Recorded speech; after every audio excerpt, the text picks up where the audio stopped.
Health Today is brought to you by Caribbean Alliance Insurance, agent represented by BGI Insurance Limited.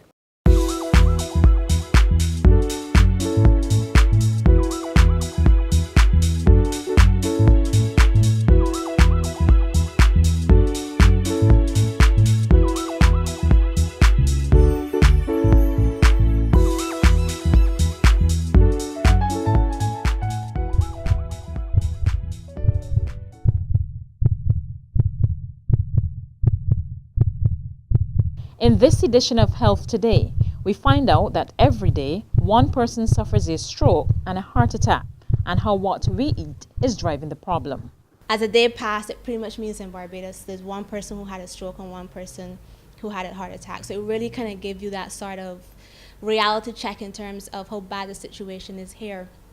But another piece of information coming out from our ongoing collection are the risk factors. And this is where now we link it to the individual. And the main risk factors coming out are hypertension, obesity, and diabetes for both heart attack as well as stroke. Each year, thousands of Barbadians are losing their good health and even life to a handful of lifestyle diseases. Chronic non-communicable diseases, commonly known as NCDs, heart disease, strokes, cancers, diabetes, and respiratory diseases.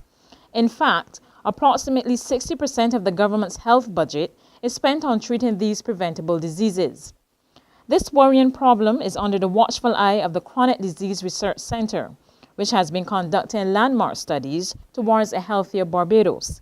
A special arm of the CRDC is the Barbados National Registry for Chronic Non-Communicable Diseases, which collects critical data on the incidence, mortality, and survival rates in 3 registries: diabetes, one for strokes, and the other for cancer.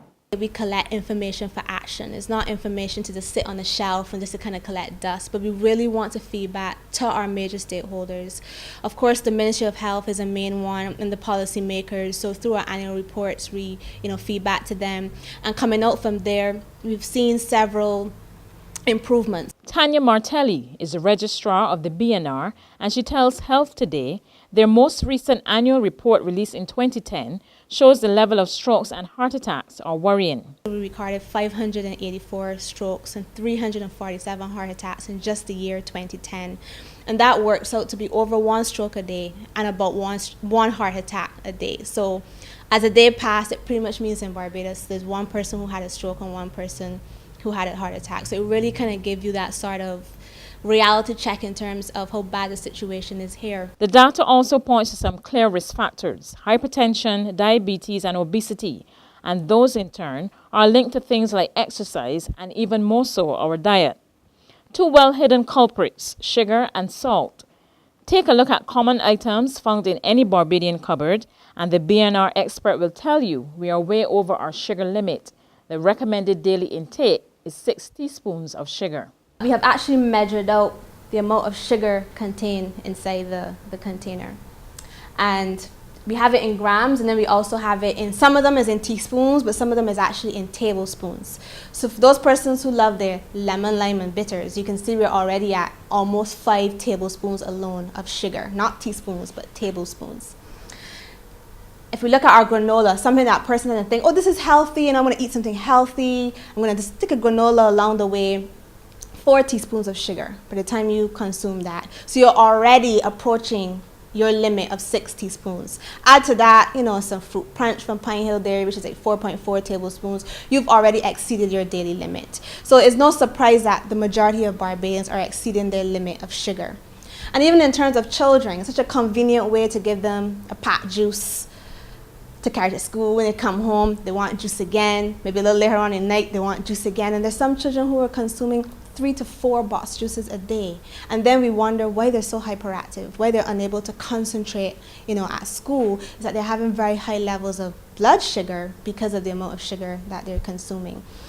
Plus, another one, considered a nice healthy drink for persons, 3.2 tablespoons of sugar. Again, lots and lots of sugar that we are consuming. And Powerade, another one, lots of athletes think, okay, it's very good, let me use this to rehydrate. 4 tablespoons of sugar just by drinking 1 bottle. And it actually has in 2.4 servings It's not just one serving. This bottle alone is 2.4 servings. So really and truthfully, you should not be using the whole bottle at one time. On top of our high sugar intake, we add salt. The daily recommended intake for salt is much lower, 1 teaspoon a day. Here you can see many of the things that we cook with. So our OXO cubes up there have it 1.83 grams of salt. We have our Maggi. Now you could imagine there's some people who actually cook with some of OXO, a cube of OXO, to get the vegetable flavor, and then one of the chicken flavor as well. So they may adding a Maggi cube to it. In addition to that, they're adding ketchup, which has in quite a bit of salt, and then plus salt, maybe a little salt meat, and you start to see there's just so much salt in just the rice and peas alone, and the chicken, and that's just one dish. We haven't factored in breakfast, where now you have your Eclipse biscuits, and then you add to that corned beef for lunch and meat, which are quick and easily meals that you can prepare. Again, you can see lots of salt inside of it, more than a teaspoon in there. And so this is a problem that we're facing in Barbados, where persons are consuming really high amounts of sugar and salt. Ms. Martelli says Barbadians don't need to rush to their cupboards to throw out these foods. Rather, she advises families to read labels and make gradual changes to reduce your salt and sugar intake. Can I reduce the amount of this that I'm giving, my family, or I'm eating? Can I just use the OXO cube instead of the OXO and the Maggi and the ketchup and the table salt and the salt meat? Just kind of change your behavior a bit. The noodle soup, which is a very popular thing, quick and easy, there's so much salt inside of that. How about having it without the packaging, which is what kind of has in, all the salt, and just add some nutritious vegetables, to that. This will kind of reduce the amount of salt that you're taking. In addition, try this week's health tips. Swap sugar for fruit. Drink more water. Reduce processed foods in your diet and just eat natural. Avoid adding salt to foods at the table. If you need to use salt while cooking, add it when the meal is completed.